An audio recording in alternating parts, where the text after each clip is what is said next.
Here's 2.2 lesson.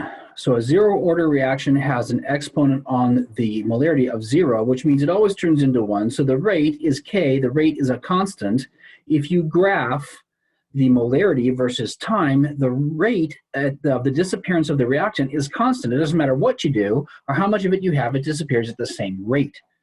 This means the half-life is not constant, and the half-life is getting faster and faster and faster. If you use up 1,000 molecules every millisecond, then use up 1,000 here and 1,000 here and 1,000.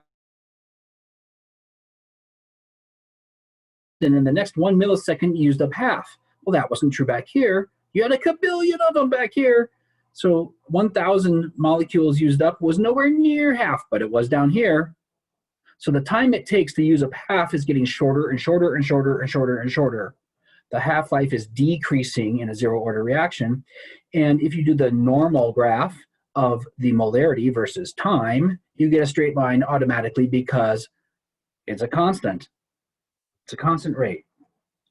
Here is what we call the integrated rate law. I actually am almost positive that does not come up in the real test, but I did look, and it is in the booklet in the front of. So you have the equation supplied in case that comes up. I don't think it's gonna. You don't have to memorize this kind of stuff. They put it in the booklet. So the equation with the molarities with no modifications, like 0 modifications, is the zero order version. And K is the constant for this reaction at this temperature, and T is the time that you are running it over through.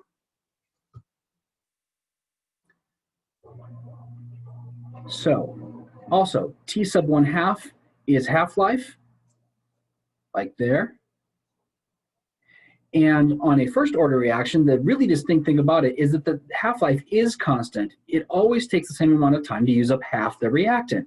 So you get a curve like here with an asymptote to 0, and it, effectively never reaches 0, into the almost infinite future, because half of half of half of half, you never quite hit 0, right?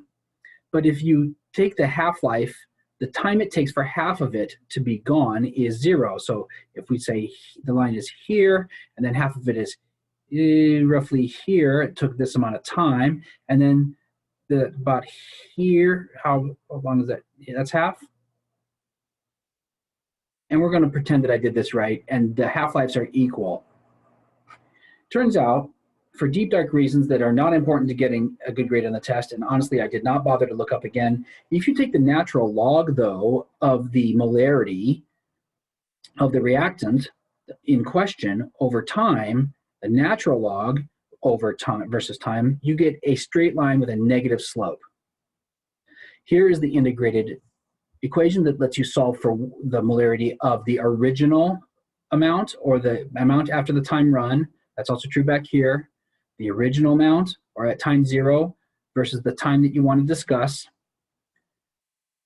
And again, you don't have to memorize it, but notice this, ln of A gives a straight line, and then ln of A is involved in the integrated rate law, because another way to view this is that this is a straight line. Look, here's the formula for a straight line, and it makes a big parallel to this. If that's y and that's m, x plus b, these are stand-ins for a straight line, and guess what you get? You get a straight line.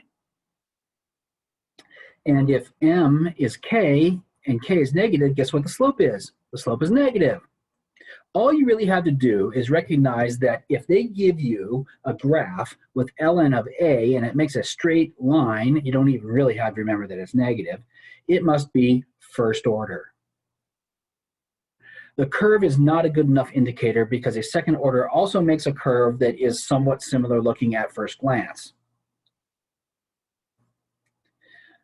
Also, they give you this, or a different version of it, in the booklet at the front. You don't have to memorize it, but natural log of 2 is equal to the K for a reaction times its half-life. Or you could solve it other ways. Since natural log of 2 is a constant, it's not like that changes. It's like saying 2 squared is different depending on what day it is or something. No, it's not. 2 squared is a constant. It's always the same. So ln of 2 is always this number. So we could rewrite it this way. Or if you want to solve it for half-life, of course, it solves like this. And half-life does not depend on the concentration in the first order. The half-life is constant no matter where you measure it on the graph. The half-life is the same throughout the life of the reaction, which is also true for radiation, by the way. If they say it's a radioactive reaction, that is a first order, and then that is true. So I think that the people who wrote this workbook actually kind of cheated, and they used, I think, the same literal graph. A second order, which you use the normal graph of just concentration, molarity versus time, gets a curve that is somewhat similar looking. I wouldn't bank on that. But really, the half-life gets longer and longer because, look at this. If this is squared, right, and this gets smaller and smaller and smaller, this is getting smaller by a lot. And you can think of this the opposite way. If I increase A, what's the rate doing? It's getting bigger a lot because whatever increase I put in here, that effect is squared, right? So if this is shrinking, which it is, of course, as we go through time, it must get smaller and smaller at a faster rate, at a progressively faster rate.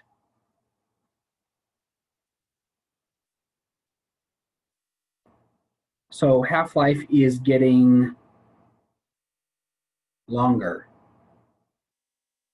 It takes more time to get half of this gone because you need two of these to meet, A times A. And it's hard to do that if there are less of them and they're spread apart farther in the reaction.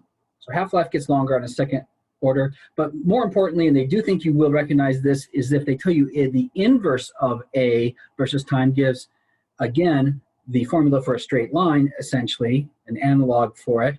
And look, K is positive, so you get a straight line with a positive slope. K is M here, and so the slope of the line is positive. You don't have to memorize this. It's in the equation sheet. They don't mention which one it is, but look, it's got the inverse, right? That's why it gives a straight line, because we're using the inverse. So you just need to remember for the integrated rate laws that the zero order has no modifications, zero modifications to the molarities. First order has a ln modification, and second order has an inverse modification. And after that, it's kind of just math. Remember that if you don't have K, but you have half-life, you can go back and use this to get K.